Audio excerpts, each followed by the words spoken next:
All right, back again for our voting session / work session. 53, nimble. We've done this before, but it's a little different, right?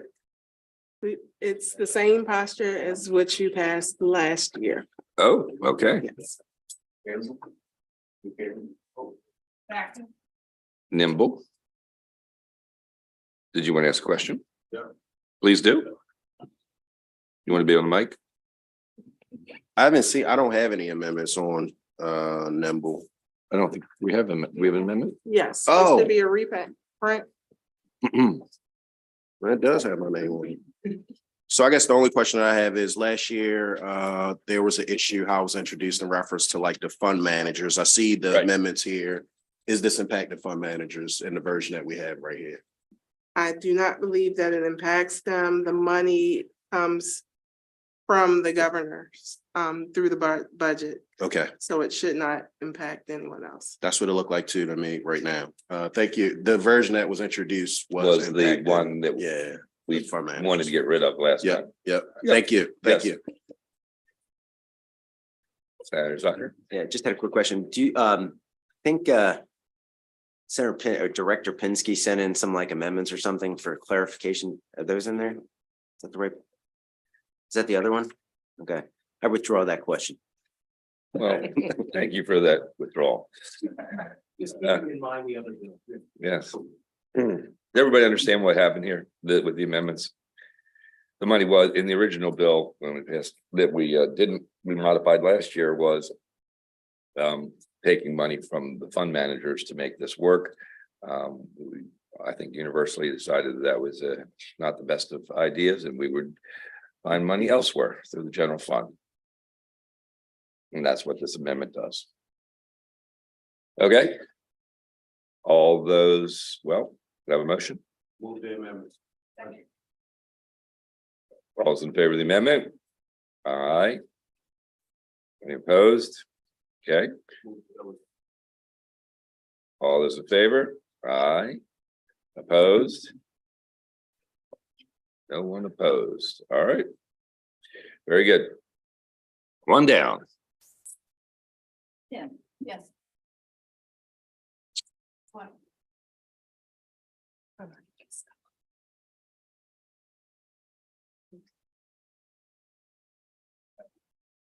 So there, it's just a consent order, right?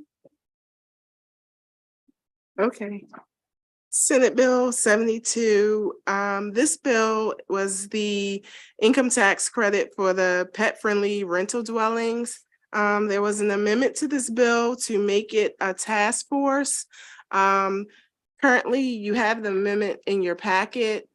The House has not dropped their version of the bill yet, so we wanted to make sure that the amendment matches the language in the bill that's in the House. Currently, basically, what the bill does is makes this a task force to study the issue. Are we anticipating a different version from the House? I don't understand. We don't know if it does not match exactly, then we're going to end up with a problem later. Yeah, we'll just go back and forth. So if either way you want to handle it. Yep. What's that? I can see some major four fights back and forth. I think we're all right. Is there a motion for the amendment in the bill? Okay. What's that? We going with them? The amendment. Yeah, no, we need to, they make it a task force. Yeah. Yes, with Senator Jackson as the key member of the task force.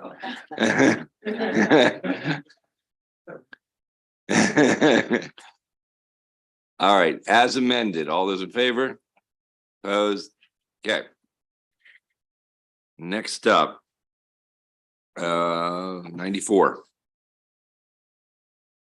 Senate Bill 94 was the income tax subtraction modification for the volunteer fire rescue and emergency medical services. This bill was combined with Senate Bill 76. It's still, amendment number 1 makes changes to the bill's title and the purpose and function paragraphs and adds Senator Bailey as a sponsor. Amendment number 2 adds language to create a public safety volunteer, which includes the volunteer fire rescue and EMS workers, as well as the police auxiliary. So we had two very similar bills, but the two sponsors got together and graciously agreed to work together and work it out and put it all, make it into one bill. That's what we have before us. As amended, is there a motion? All those in favor as amended? Opposed? Okay. Absolutely. Anyone who'd like to be added, raise your hand, please. Looks like everybody.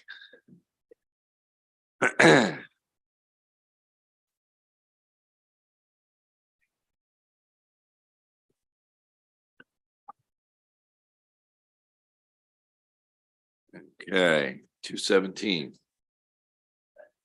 Senate Bill 217 requires the Maryland Transit Administration to use the competitive seal proposals method of procurement when selecting the commuter bus service provider.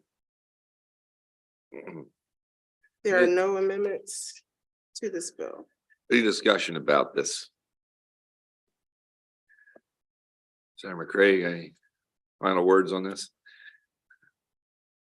I think that this was probably one of the more generous fiscal notes that I had seen. I think that it articulated the reason why this is necessary. I think that myself and the chairman have been in a number of meetings, being the chair of PSTE, and the challenges that we have with the lowest bid versus just something that's competitively comparable to a good product for our constituents.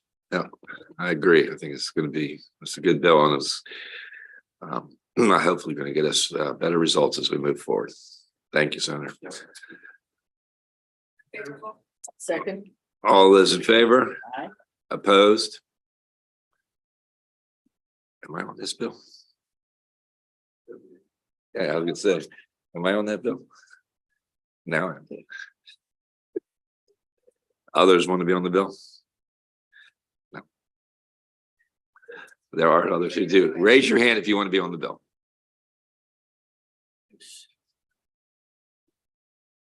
Okay.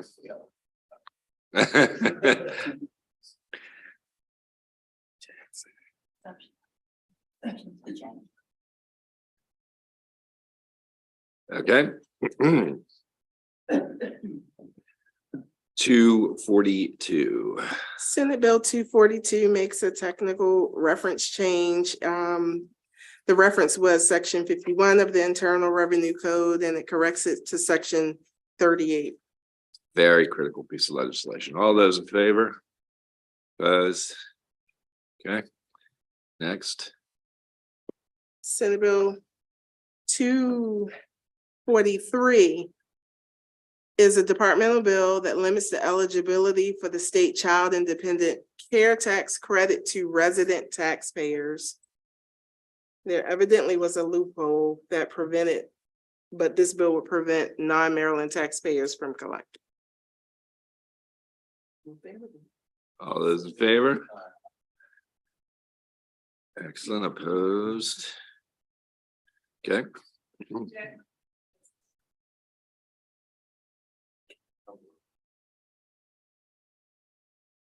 Yeah, I'll be on that too.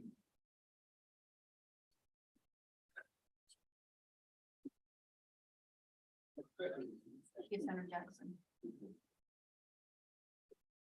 43.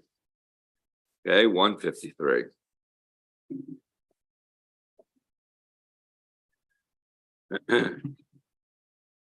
Senate Bill 153, you all had discussed this the last time. This is the bill that would repeal the current 10% cap on commercial paper investments in the state's investment program, as well as require the treasurer to adopt and implement regulations, state investment policy, and then provide notice to the local governments because their investment policies have some areas where they need to be in conformance with the state plan. Okay, any questions? All's in favor? Opposed? Good. 239. Senate Bill 239 would specify that in the state health plan, terminology, related to spouse, family, immediate family, dependents, would include parties who have entered into a domestic partnership. So effectively requiring state health insurance coverage for domestic partnership arrangements. Questions about this bill? Senator Corman.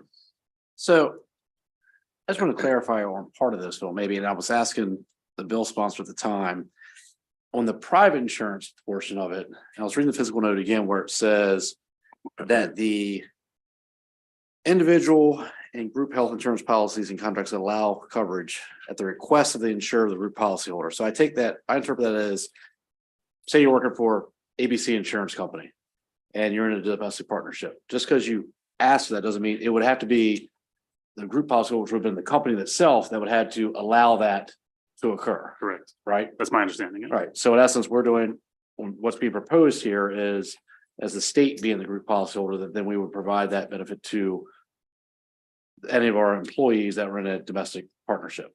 Yes.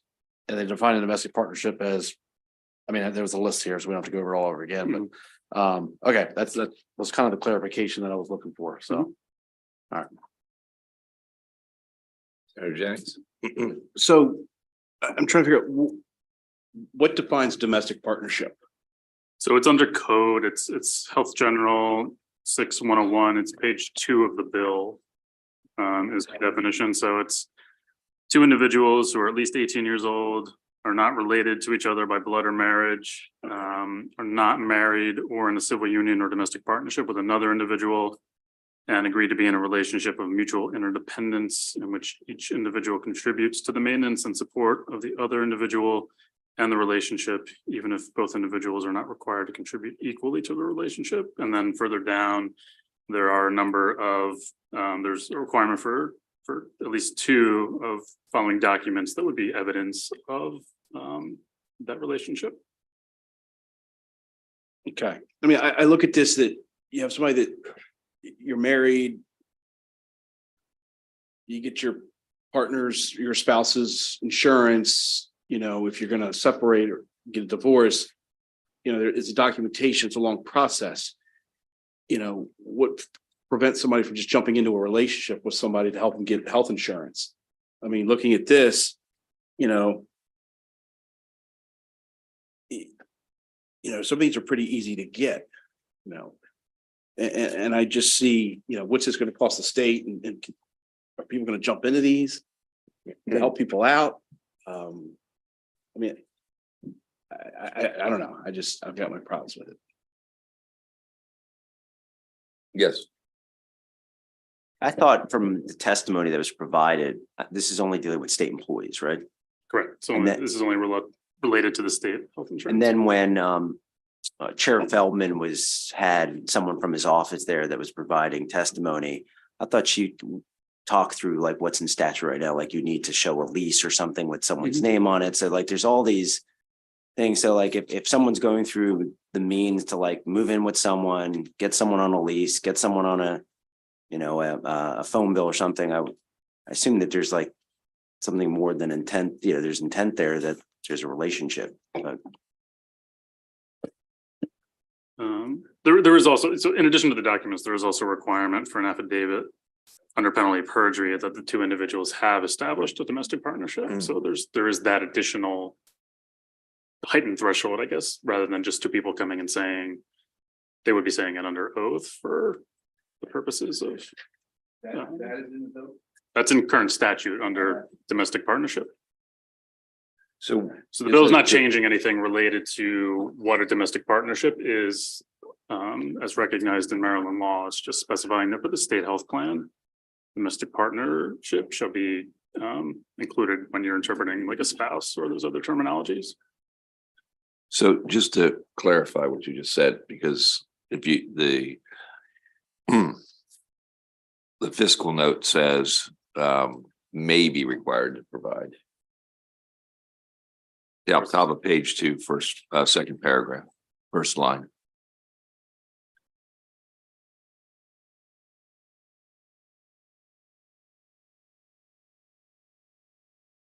Right, that's authorized. I understand that as. So if you're coming, if the bill were to pass and somebody was coming to enroll a domestic partner on the state health plan, DBM could, it's authorizing them to require these documents as proof of that domestic partnership. I guess sort of any number of them. Or any type of I mean, I guess probably if I were to guess, and I don't want to dig too deep in here because I don't know the existing law, but I would guess that sort of the idea that signing this affidavit is probably the strongest piece of it all, right? Yes. To the senator's point about being able to come up with documents that, you know, might be living in the same location or something like that, but that has a force of law to it. I mean, a real force of law. Yes, the affidavit is under penalty of perjury, so you have that potential legal criminal liability there in addition to whatever issues related to a fraudulent representation. Of Am I domestic correct? partnership. Senator James. And I look at that and, you know, take a younger person who tends to go through relationships pretty quickly. You know, you find yourself a girlfriend, hey, we love each other. Let's rent an apartment together. Let's get a joint checking account. Those two qualify. I sign an affidavit. David. She gets health insurance. 6 months later, we break up. Does she get COBRA? You know, does she have to pay for it? And then I get back into another relationship and start the whole process again.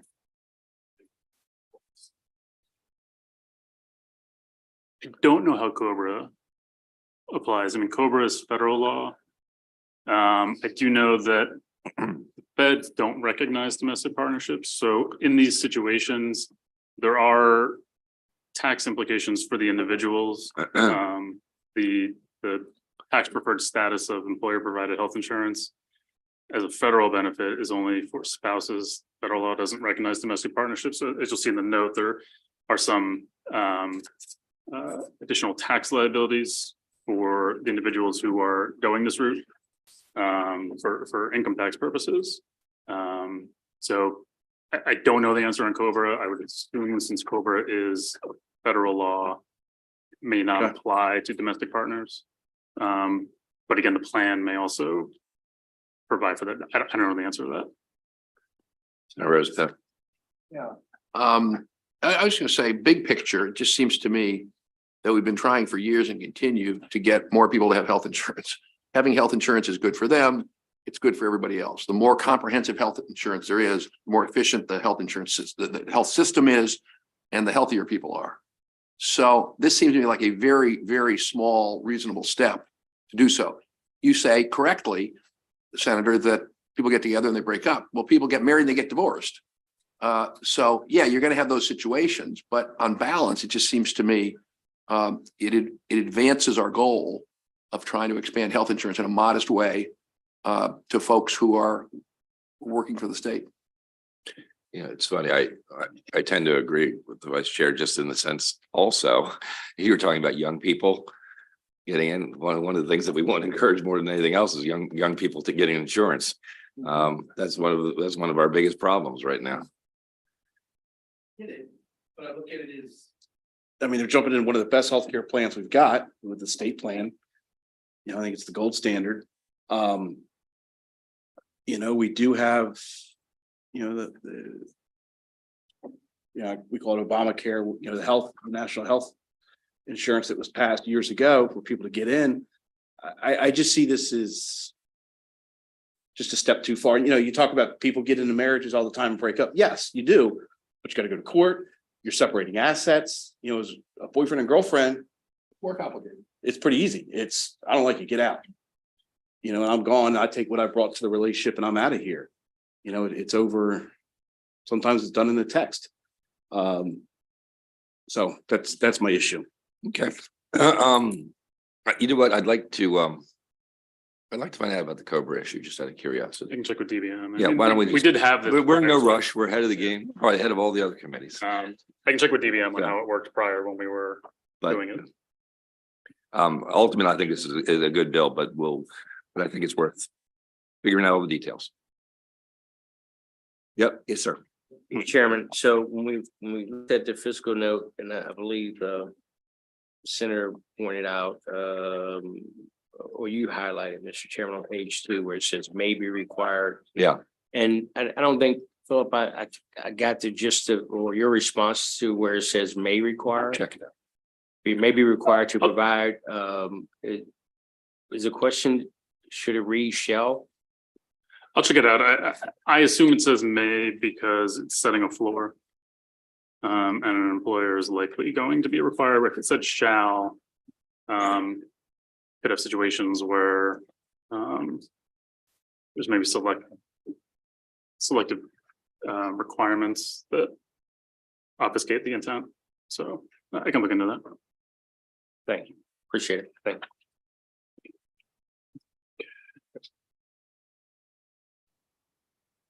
Oh, before we turn the page. For Kim. We're doing the bills. 53. Alfred. 72 Jackson, 94 Bailey. And then McCray, and then the rest are mine, except for one we haven't done yet. But the hold. Okay. 167.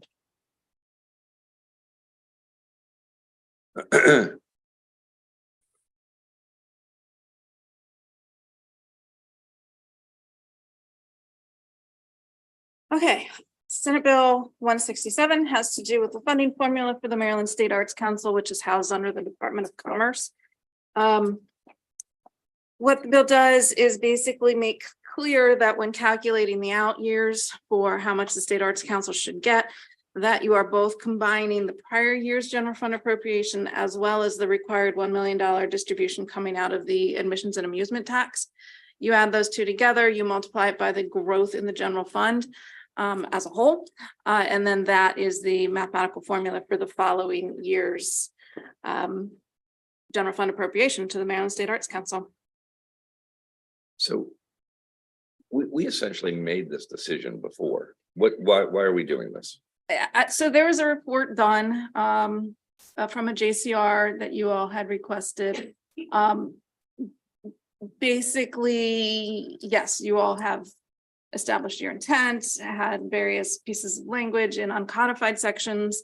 Apparently in the budget in prior years, it was calculated differently. That 1 million was not included in the base. So effectively, don't let me put words in your mouth, but effectively the administration chose not to do something we had already established intent on. Has introduced the calculation of what was for this State Arts Council was different than many bills that had been passed in the past. Okay. Any questions? Senator Corman. So not knowing exactly when that was happening in the past, so I apologize if I wasn't here at that time, or if I wasn't, don't recall it. When I'm looking in the fiscal note, where it kind of has the breakdown now of the current calculation versus the calculation under the bill. The current calculation, which is what I'm hearing is kind of incorrect based on what the previous understanding was, still shows an increase year after year, increase in their funding, not to the degree of what this potential fix would be, but you're at 29 million this fiscal year, and in the 5 years now you're up to 33 million, which is about a 13% increase. But under the calculation of the new bill, it accelerates that to the point of you have a 30% increase in their funding just within 5 years. And if that's the, I get it, maybe that's the question. If that was the intent, is what you're saying. Maybe it wasn't, I don't know, at least from my side, if I was here then before, if that was the understanding or not. Just to me, it seems like a pretty dramatic increase over that time when it already seems to be, there already is a increase, not as significant, understandably, and that can be obviously a difference of opinion as far as what that increase should be, but their funding is increasing year after year. Right? Correct. And maybe this part didn't come up during the bill, and if it did, I apologize. Are there things that are, I mean, obviously, always funds are needed. I get that as far as the simple answers, but are there things that are drastically unfunded or underfunded right now that we're not funding to a certain level? This is now going to fix, or is it just general, just increase the funding just to have just a general increase? If anyone knows. Senator Alfred. Thank you, Senator. So from my understanding and in the many meetings I know we're all having with various constituencies across the state, all coming to us for more money. It's my understanding that the arts community is really going to be the last to rebound post-COVID. This committee, under the chairman's leadership, has put up in supplemental funding for the arts community in the last 2 budgets to kind of carry them past COVID and getting them back to where they were in terms of attendance levels, increased operations funding. I don't know what the plan is for a supplemental this year in the arts funding, but I think this base formula, I think, gets us back to what I believe this committee and this chamber intended. And also it is a more drastic increase than the current calculation under DBM's interpretation. I think it will help get us, help our arts community recover and give them a little bit more funding. Certainly not, I think we did 40 million last year, certainly not to that extent, but I think it will help them get past post-COVID budget challenges. In terms of funding unmet needs, I'm sure the arts community would give us a list.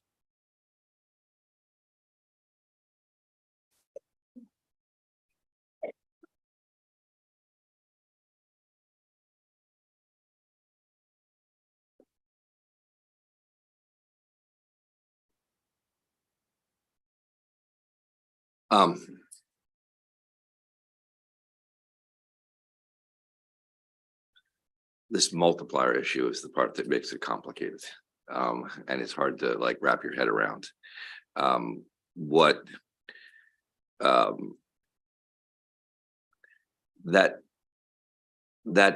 $1 million from the bingo money, right?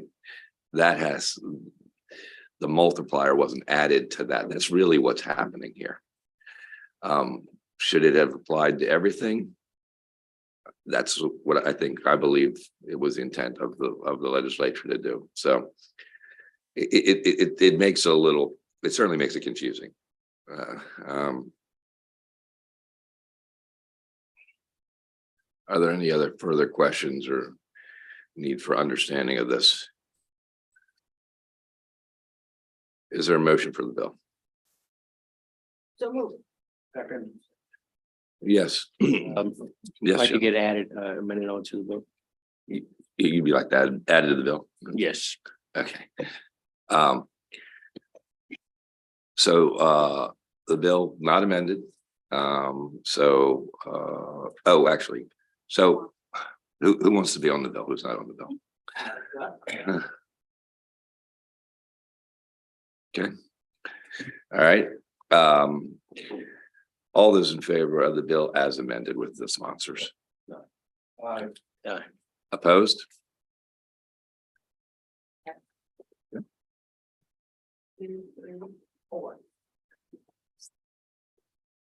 Okay. We can't have unanimous on everyone. It's bound to happen. Feels like home, huh? All right. 235. All right, so Senate Bill 235, you do actually have a reprint in your folder for this one. this is the one that came in saying that in terms of constructing schools as well as major renovations, that a county board needed to evaluate, including solar on the roof of the school. If they decided not to, they then needed to submit reasons why. And the amendment from the sponsor of the bill adds geothermal to that same evaluation and reporting requirement. There are some handwritten changes in here that I am just putting forward to you guys to consider. First of all, striking through and replacing it with to just meets our drafting style manual. And then secondly, the or undergoing a major renovation. This one is, you can see down on page 2, line 20, it also talks about major renovations. I think the intent of this is this evaluation happens whether it's a new construction or major renovation. So I just inserted, for your consideration to clarify that it does also include major renovation. Senator McCray.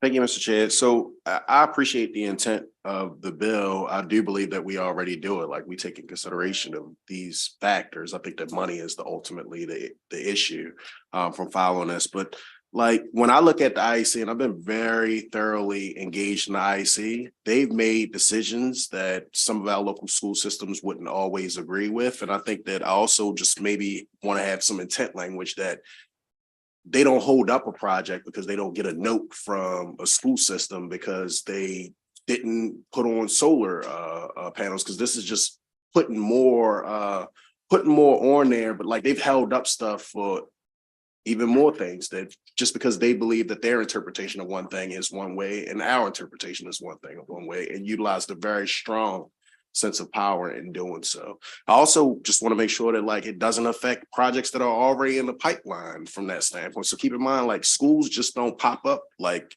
there. I'm imagining that some of them that are 2025 have already had planning, have already had something from that piece of it. So my issue is just, I don't want to see the IEC hold up something because they didn't get a letter from a school system. Senator King. I'm just wondering if it's necessary. I think the IEC, I think the school systems are already doing this kind of thing if they can afford to do it. And I hesitate to put more onto the school systems when they're trying to get these schools constructed. So I'm not going to be supporting this bill. So did you talk about the amendment already? I did. The geothermal part? Yep. Okay. The geothermal does not. Yeah. That is not under any current inference or otherwise. Yeah, you Correct. can see, yes, current law on page 1 of the bill, lines 18 and continuing, particularly lines 21 and 22, it talks about solar water heating, and so it's more about solar as opposed to geothermal, which is obviously a completely different method. I'd like to have Senator McCray's concepts figured out and worked in. Okay, so the intent, We can do it in the next voting session. oh, okay, so we're gonna Yep. hold it now and I'll Yeah, come yeah, up with a new yep, amendment. Okay. Yes, sir. I actually had a question about on the bill. Please. I got confused on the geothermal versus the solar. I thought the bill with the amendment applied the same standard to geothermal as the solar, but you're saying it doesn't? Yes, the question was about the comment made that raised the question that I answered was current law. Current law talks about solar. Current law does not talk about geothermal. Under the amendments, it would be geothermal. I see. So, but current law says what about solar? So it says that before design development documents for construction or major renovation, to include an evaluation of the use of solar technologies, including photovoltaic or solar water heating based on life cycle costs. And if an evaluation determines that those technologies are not appropriate, then a report. That's current law. Why. That is current law. And so what does the bill then do? I thought it merely required the report. I'm curious. It's a good question. Yeah. I mean, on some level, you could probably strike it and just put geothermal in because the solar already exists. I'd like to take a little more look at this too during a little We time are. out. We're Like a going to. time out. Thank you. Yep, we are going to do I that. actually understand. We're going to do that. All right, next bill, 241. All right, Senate Bill 241. You don't have a reprint in your folder, but there is a page of information that the comptroller's office put together for you all after the discussion of just the overall process of abandoned property. That's correct. That's the one. And so what they did here is the first grouping at the top is current law. At the bottom is what the bill would do. In bold, they placed what the bill changes. So essentially, the current process is it's declared abandoned after 3 years. And then there's 3 notification processes that must happen. And then step 7 is where this bill would come into play. Right now, if the property is deemed to have no commercial value, comptroller's office has to indefinitely store it, versus under the bill that they could dispose of it or destroy it at their discretion.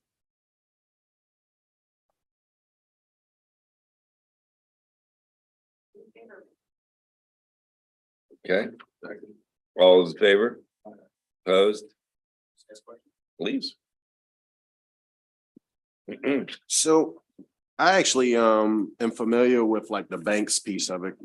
So I understand the money role, and I've actually gotten a check from abandoned property, so I kind of understand that one. But I didn't understand some of the heirlooms or things of that nature that may be abandoned. Like who's obviously like outside of banks, situations outside of banks, like how long? I guess it's 3 years that is presumed. Who's sitting on it for those 3 years? I guess is the question. No, for those initial 3 years, it's actually whoever is holding the property, bank being the instance of it. So it's where the owner last left it, I suppose, for 3 years. I did also clarify with the comptroller that interestingly, these provisions only apply to contents of safe deposit boxes. Okay. So that's where you get the heirloom and you know, it's not a storage facility. It's bank safety deposit boxes. Yep. So typically it's been empty for 3 years, and we'll have another year for, so it's about 4 years before they're out there auctioning off these people's stuff. Yes. What's interesting is it has to be offered for sale within 1 year of delivery to the comptroller's office. So to be safe, I would just say it's a 3 year plus some time with the comptroller's office. I'm good. Thank you. Good. All those in favor? Opposed? Very good. Okay, good job, everybody. We are off.